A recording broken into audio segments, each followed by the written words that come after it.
Good afternoon. कैसे हो आप सब? आई होप आप सब बहुत अच्छे होंगे। तो फ्रेंड्स, अभी दोपहर का टाइम हो रहा है और काम जो है वो सारा दोपहर तक का फिनिश हो गया है। अभी बर्तन रह रहे हैं साफ़ करने। आप कहोगे काम भी सारा फिनिश हो गया, बर्तन भी रह रहे हैं, क्योंकि आज मेरी तबीयत कुछ ठीक नहीं है, इसलिए मैंने बर्तन अभी छोड़ दिए हैं। थोड़ी देर बाद साफ़ करूँगी। आज मैं सुबह से करीब 10:30 बजे मैंने आज खाना वाना सब बना लिया था, झाड़ू पोछा भी कर लिया था और 10:30 बजे मैं लेट गई थी क्योंकि तबीयत आज ख़राब है इसलिए। और जो है बर्तन अभी रखे हुए हैं ऐसे ही, अब बर्तन साफ़ करूँगी। एक मतलब पता नहीं शायद तेज़ाब बन रहा है, मुझे ज़्यादा ही आंखों में भी दर्द हो रहा, बोलने का मन नहीं कर रहा सुबह से, और जो है शरीर एकदम डाउन हो रहा है ना, काम भी करने का ना तो मन कर रहा, ना हाथ पैर चल रहे काम करने के लिए, ऐसा हो रहा है। तो मैं 1-2 घंटा लेट गई थी कि थोड़ा आराम मिल जाए, लेकिन फिर ऐसा ही है। बल्कि अब मैंने एक ऐसी लोग की गोली खाई है कि अगर एसिडिटी हो रही होगी तो उसमें थोड़ा आराम हो जाएगा। कपड़े आज नहीं धोने थे, लेकिन जो नए कपड़े हैं वे तो धोने हैं। काम सारा ही करना पड़ता है, तबीयत ठीक हो या कुछ भी हो। तो परी ने जो कल फ्रॉक पहना था नए वाला, वो और मेरा नया सूट, ये तो मुझे हाथ से धोने, मशीन में नहीं डालने की। और वीडियो भी आज कुछ नहीं बनाई थी, फिर सोचा थोड़ी सी वीडियो बना लेते हैं आज। और अभी मम्मी और परी के लिए जो है टिक्की बनाई है आलू के कुट्टू के आटे की। मम्मी कल कह रही थी कि मैं अपने लिए पकौड़ी बनाऊंगी, लेकिन फिर जो है उनको काम में लगी हुई थी, अपने गाय भैंसों का काम कर रही थी। तो परी ने आलू उबाल लिए और पिट्ठी जो है परी ने ही बनाकर सब काम फिट कर दिया था। फिर जो बस जो आलू की टिक्की होती है वो मैंने सेक दी है और इन्होंने दही के साथ में खा ली। अब गए हुए हैं परी और मम्मी, दोनों गई हैं अभी कीर्तन में। हमारे पड़ोस में कीर्तन हो रहा है तो दोनों वहीं पर गई हैं और शायद आ गई है मम्मी। तो 2 बज गए, घास करना है गाय भैंसों को, और जो है कीर्तन भी शायद हो गया होगा। फिर दूसरे जगह भी कीर्तन है, एक जगह वहाँ पर जाना है उनके घर, तो वहाँ कीर्तन में जाएंगी। नवरात्रे चल रहे हैं, कोई ना कोई माता रानी का कीर्तन करवाता ही रहता है, तो उनके वहाँ पर जाएंगी वे। किप्पी को भी कहा था लेकिन गया नहीं, वो कीर्तन बोला मैं नहीं चाहता। और जो है वैसे तो कुट्टू की जो पकौड़ी होती है ना वो बहुत अच्छी लगती है, लेकिन आज हमने बनाई है टिक्की। तो जो आलू होते हैं ना, आलू में ही मिक्स कर दी थी। तो जो आलू थे ना, आलू में मैंने थोड़ा सा कुट्टू का आटा मिला दिया था और उसी से जो है फिर घी डाल करके पकौड़ी मतलब टिक्की सेक दिया, दही के साथ में खाई, हरी मिर्ची डाल दी थी। अच्छी लगती है अगर कुट्टू के आटे की पकौड़ी, पकोड़े, पूरी ये बनाए तो बहुत अच्छी लगती है। और मैंने व्रत नहीं रखा, देखती हूँ बाद के 2 व्रत रख लूँगी छठ सप्ताह के, क्योंकि मैंने सारे ये व्रत नहीं रखे। मैं अधिकतर जो व्रत रखती हूँ ना वो जो वे असोज के नौरते आते हैं वे हूँ। तो आप में से कितनी लेडीज़ ने व्रत रखे हैं प्लीज़ कमेंट करके बताइएगा। और फ्रेंड्स, जैसे कि आप देखते हो मेरी वीडियो आजकल बिल्कुल भी नहीं चल रही। अब तो मतलब बच्चे भी कहते हैं मम्मी वीडियो क्यों बनाई, जब वीडियो चलती नहीं, रहने दो, क्यों बना रहे। लेकिन मुझे उम्मीद है कि कभी ना कभी मेरी वीडियो चलेंगी, मेरा चैनल ग्रो करेगा, लेकिन पता नहीं मेरी उम्मीद ये कभी पूरी होगी या नहीं। और जो है इसलिए वीडियो टाइम से नहीं पहुंच रही है, ना ही वीडियो बनती, बस ऐसे हो रहा किस दिन बन जाए किस दिन नहीं बनती है वीडियो। और कुछ लोग ऐसे हैं जिन्होंने मेरे चैनल को सब्सक्राइब कर रखा है ना, वे अनसब्सक्राइब कर देते हैं। 12,000 से ऊपर सब्सक्राइबर हो गए थे, लेकिन फिर दोबारा से घटकर 12,000 हो गए हैं। पता नहीं जिन लोगों को वीडियो नहीं देखनी होती वो अनसब्सक्राइब क्यों कर देते हैं। अगर आपने सब्सक्राइब कर रखा है तो रहने दीजिए ऐसे ही। अनसब्सक्राइब करने से हमारा ही लॉस होता है, और जो है वीडियो पर व्यूज़ नहीं आते तब भी हमारा ही लॉस होता है। और जो है कई महीने हो गए, पता है कई महीनों से डॉलर भी नहीं बने मेरे इस बार। आप लोग ताज्जुब मानोगे, किसी किसी की तो 1-1 महीने में अच्छी खासी सैलरी आ जाती है और किसी की 2-3 महीने में भी सैलरी आ जाती है। लेकिन मैं तो ये भी सोचती हूँ कि अगर 2 महीने में सैलरी आती है वो भी काफ़ी है, कुछ तो आता है। लेकिन अब की बार कई महीने हो गए, कई महीनों से मेरे $100 पूरे नहीं हुए हैं अभी तक भी। तो आप ये देखिए मतलब कितनी हिम्मत का काम है और कितने सब्र का काम है ये। मैं मतलब कितना सब्र करे हुए बैठी हूँ कि कभी ना कभी मेरे $100 पूरे हो जाएंगे और वीडियो चलेगी।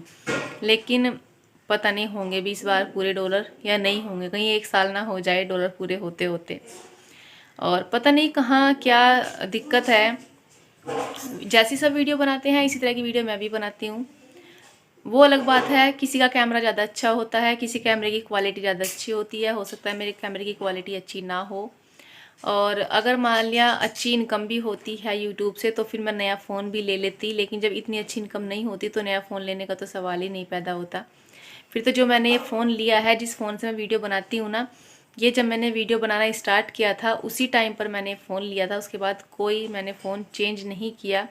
जबकि मैंने देखा है बड़े बड़े यूट्यूबर भी और जो यूट्यूबर नहीं है वे भी 1 साल बाद अपना फ़ोन चेंज कर देते हैं, कहते हैं कि फ़ोन हैंग होने लगा, फ़ोन ख़राब हो गया, तो हर साल अपना फ़ोन चेंज कर देते हैं। लेकिन मेरे पास 3 साल से ये एक ही फ़ोन है, मैं इसी से वीडियो बना रही हूँ। अगर अच्छे खासे पैसे आते मेरे भी यूट्यूब से तो मैं भी दूसरा फ़ोन ख़रीद लेती, लेकिन नहीं, तो फिर अपना इसी से काम चलाना पड़ रहा है। और कुछ लोग मतलब एक एक यूट्यूबर को इतना सपोर्ट करते हैं ना कि हज़ारों लाखों में उनकी व्यूज़ आते हैं, उनकी वीडियो चलती है, जिससे उनकी अच्छी खासी इनकम हर महीने आ जाती है और वो अपना बहुत अच्छे से जो है अपना खर्च चलाते हैं, अपने शौक़ पूरे करते हैं और जो अपने घर का खर्च है वो भी चलाते हैं।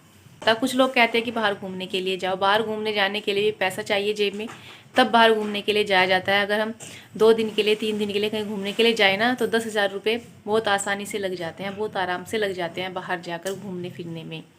फिर इतना टाइम भी चाहिए बाहर घूमने में, तो हमारे जो है मेरे हस्बैंड के पास इतना टाइम भी नहीं है कि 2-3 दिन की छुट्टी लगाएं और कहीं पर घूमने के लिए जाएं, क्योंकि इनकी प्राइवेट नौकरी है और प्राइवेट नौकरी में एक दिन मतलब पता नहीं कौन सा जहाँ कंपनी में काम करता है कब कंपनी चल जाती है, कब कंपनी बंद हो जाती है। पिछली बार 2 महीने तक इनकी ड्यूटी नहीं थी, इनकी नौकरी जो है वो चली गई थी, 2 महीने तक कंपनी बंद रही, तो इनको घर पर रहना पड़ा, जिसकी वजह से हमारे जो घर का जो कुछ भी कह सकते हो आप, खर्चा हिसाब किताब जो भी कुछ है सब डगमगा गया था, क्योंकि 2 महीने सैलरी घर में नहीं आई थी, तो घर का खर्च बड़ी मुश्किल से चलता है। फिर जो कमाने वाला इंसान वही घर पर बैठा है तो फिर कैसे खर्च चलेगा, बड़ी मुश्किल से चलता है।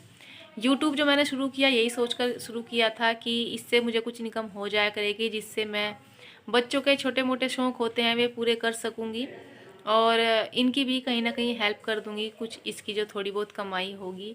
लेकिन इससे मुझे कुछ ज़्यादा कमाई नहीं हो पाई यूट्यूब से भी। 1 साल बाद तो मेरी पेमेंट आना शुरू हुई थी और करीब 1 साल तक पेमेंट आई भी है, जिसमें कभी 4 महीने में आई, कभी 2 महीने में आई, कभी 6 महीने 6 महीने में मेरी इनकम आई है यूट्यूब से। लेकिन जो आता है वो 6 महीने के अंदर सब कुछ इतना ही पैसे लग जाते थे, ख़त्म हो जाते थे। जैसे कि फ़ोन का रिचार्ज हो गया, ये भी कितना महंगा हो रहा है आजकल। 500 रुपये में 2 महीने का रिचार्ज होता है, 1 महीने का कराओ तो 300 रुपये में होता है। तो जो फ़ोन का खर्चा है ये मान ली ये भी मैं उस दिन से अपने मतलब जेब से ही उठा रही हूँ, और तो किसी की क्या हेल्प करती, इसी में सारे पैसे खर्च हो जाते थे। और अब मैं सोचती हूँ मैंने कभी अपनी यूट्यूब की कमाई से बच्चों को कोई चीज़ नहीं दिलाई, कुछ सामान नहीं दिलाया। इससे अच्छा तो मैं जब भी आती थी 5-6 महीने में सैलरी इनको कुछ दिला दिया करती, तो ये तो होता कि मैंने अपनी जेब से अपने पैसों से कुछ दिलाया। एक मैं जो कपड़े रखने वाली अलमारी है ये लाई हूँ अब की बार अपने पैसों से। इसमें कुछ पैसे भी बल्कि इसके पापा ने डाले हैं, ये 5,000 की आई है, 4,000 रुपये मैंने इसमें दिए हैं और 1,000 कम पड़ रहे थे तो फिर वे इसके पापा ने दिए, परी के पापा ने, तब 5,000 की अलमारी आई है। और मतलब अच्छा लगता है ना कि हम अपनी कमाई से कुछ कर रहे हैं, हेल्प कर रहे हैं घर में सब किसी ना किसी तरीके से। लेकिन पता नहीं किस्मत कहाँ सो रही है मेरी, जो इतनी मेहनत करने के बाद भी मेरा चैनल नहीं चल रहा, मेरी वीडियो अच्छी नहीं चल रही है। तो अब हो सकता है मैं चैनल ही बंद कर दूं, अपना वीडियो बनाना ही बंद कर दूं, क्योंकि अब हिम्मत नहीं रही। सब्र बहुत कर लिया मैंने, करीब 1 साल हो गया, 1 साल से यही सब्र करे बैठी हूँ कि कभी ना कभी मेरी वीडियो चलेगी और जो है मेरी भी अच्छी इनकम हो जाया करेगी। लेकिन नहीं, बिल्कुल भी नहीं। और कहाँ तक सब्र करे, कितना सब्र करे, मतलब तो मुझे लगता है अपना चैनल ही बंद करना पड़ेगा, अब मुझे वीडियो नहीं बनानी। और अब मतलब शरीर भी इतना कमज़ोर हो गया है ना, मतलब कुछ ना कुछ दिक्कत लगी रहती है मेरे साथ में। तो अब इतनी कैपेसिटी भी नहीं रही कि मैं कुछ और काम करने की या जॉब करने की सोचूं। पहले मैं बहुत मन करता था मेरा जॉब करने का, मेरी इच्छा थी, मेरा सपना था जॉब करना। शादी से पहले जॉब इसलिए नहीं की क्योंकि हमारे गांव से शहर तक जाने के लिए कोई साधन नहीं था, तो इसलिए जो है पापा ये कहते थे शहर कैसे जाया करोगे, मुजफ्फरनगर कैसे जाओगे, कोई भी कोर्स करने के लिए, जॉब करने के लिए मुजफ्फरनगर जाना पड़ेगा, कैसे जाओगे, गांव से कोई साधन नहीं है। तो इसलिए तब हम चुप हो गए, मतलब मैंने फिर कुछ नहीं कहा। लेकिन मन में इच्छा थी कि कभी मौका मिलेगा तो मैं जॉब करूँगी।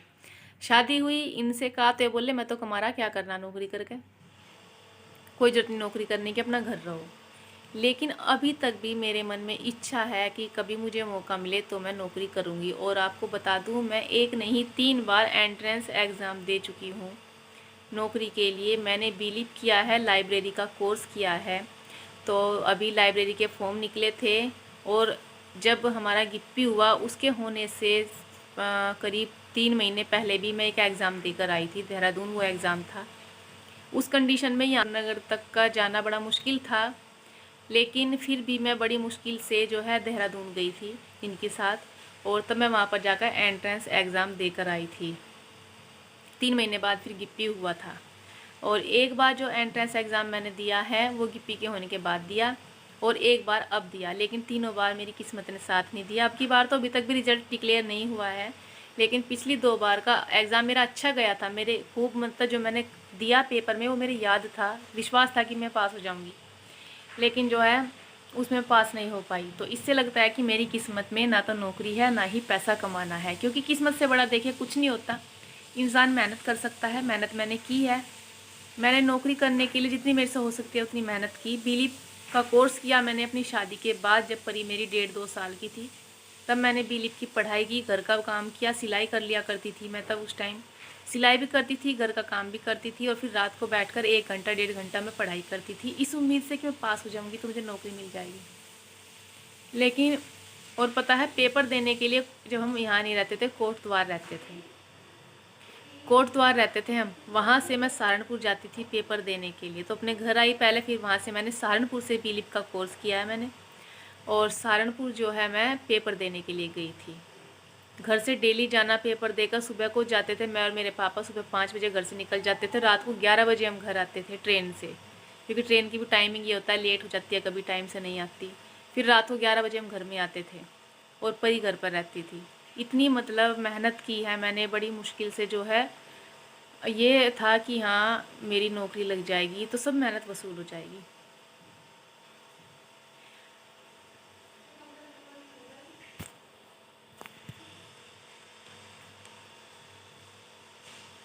लेकिन बीलीप का मैंने पेपर दिया, मैं पास हो गई उसमें। और उसके बाद फिर वैकेंसी निकली, जैसे केंद्रीय विद्यालयों की वैकेंसी निकली थी, उसका फार्म भरा मैंने, पेपर भी दिया, एंट्रेंस एग्ज़ाम, नंबर नहीं आया। प्राइवेट के लिए इन्होंने मना कर दिया कि हम प्राइवेट नहीं करवाते, कुछ नहीं करना नौकरी करके। मैंने सोचा सरकारी में नंबर आ जाएगा, लेकिन सरकारी में नंबर नहीं आया। मतलब मुझे बहुत ज़्यादा दुख है इस चीज़ का कि मैं नौकरी नहीं कर पाई।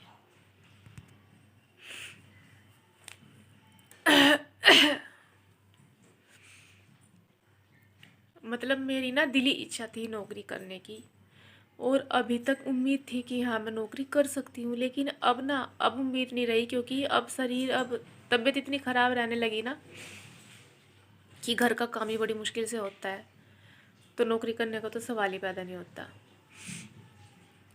लेकिन कुछ लोग तो कहते हैं कि इतनी पढ़ लिख ली, क्या नौकरी कर ली, इतनी पढ़ लिख के क्या कर लिया, पढ़ लिख के। तो ज़रूरी नहीं कि जो इंसान पढ़ता है लिखता है वो नौकरी करेगा। पढ़ लिख कर इंसान में समझ आती है, ये मेरा मानना है। ज़्यादा पढ़ा लिखा होने से इंसान के अंदर समझ पैदा होती है, सामाजिक ज्ञान पैदा होता है एक। लेकिन शादी करने के बाद ना कुछ लड़कियों के सपने अधूरे रह जाते हैं। नौकरी करना एक सपना ही बनकर रह जाता है, जब उसके ससुराल वाले उसका साथ ना दें इस चीज़ में कि हाँ भाई चलो अपनी बहू को नौकरी करवा दो, इसका इच्छा है, तो वे सपने सपने बनकर रह जाते हैं। लेकिन सच में मुझे इस चीज़ का बहुत दुख है कि इतनी कोशिश करी लेकिन मेरी नौकरी नहीं लग पाई। मैं भी अपने पैरों पर खड़ी होना चाहती थी, पैसे कमाना चाहती थी, क्योंकि एक हाउसवाइफ घर में कितना भी काम कर ले उसकी कोई रेस्पेक्ट नहीं करता, ना ही कोई उसके काम को कभी कहता कि हाँ तूने इतना काम करा। लेकिन एक लेडीज़ अगर घर के बाहर जाकर पैसे कमा कर लाती है, काम करती है, तो उसको सब कहते हैं कि उसकी बहू नौकरी करती है, इतने पैसे कमाती है, अपने घर का खर्च उठा रही है, अपना खर्च उठा रही, कुछ भी कह सकते हैं, उसकी तारीफ होती है। लेकिन जो लड़की, जो बहू घर में रहकर सारा दिन काम करती है सुबह से रात तक का, उसको कोई नहीं कहता कि हाँ तूने कुछ काम किया। क्या कहेंगे, तेरा काम है, तेरा ये फ़र्ज़ है, ये कह के छुट्टी कर देंगे। तो आज तक मैंने अपनी वीडियो में कभी ये सब बातें आप लोगों के साथ में शेयर नहीं की। आज इसलिए शेयर की क्योंकि आज मुझे बहुत ही दुख हो रहा था इस चीज़ का कि चलो नौकरी नहीं कर पाई, लेकिन घर बैठकर जो मैंने काम शुरू किया है यूट्यूब पर वीडियो बनाना, ये तो चल जाए, लेकिन ये भी नहीं चला। तो इस चीज़ का जो है मन से बहुत दुख हो रहा है मुझे। इसलिए अब मैं सोच रही हूँ कि कोई फ़ायदा नहीं रोज़ रोज़ कैमरा उठाओ, वीडियो बनाओ और फिर इतना टाइम लगाओ इसमें। तो मुझे लगता है मुझे वीडियो बनाना बंद कर देना चाहिए। तो फ्रेंड्स चलिए फिर मैं अभी अपनी वीडियो का एंड कर लेती हूँ। अगर कल वीडियो बनाया तो मिलेंगे आपसे कल, और अगर नहीं बनाया तो नहीं मिलेंगे आपसे। तो आप कमेंट्स बॉक्स में कमेंट करके बताएगा कि आपका क्या सजेशन है। तो फिर चलिए फ्रेंड्स, मिलेंगे कल, तब तक के लिए बाय बाय।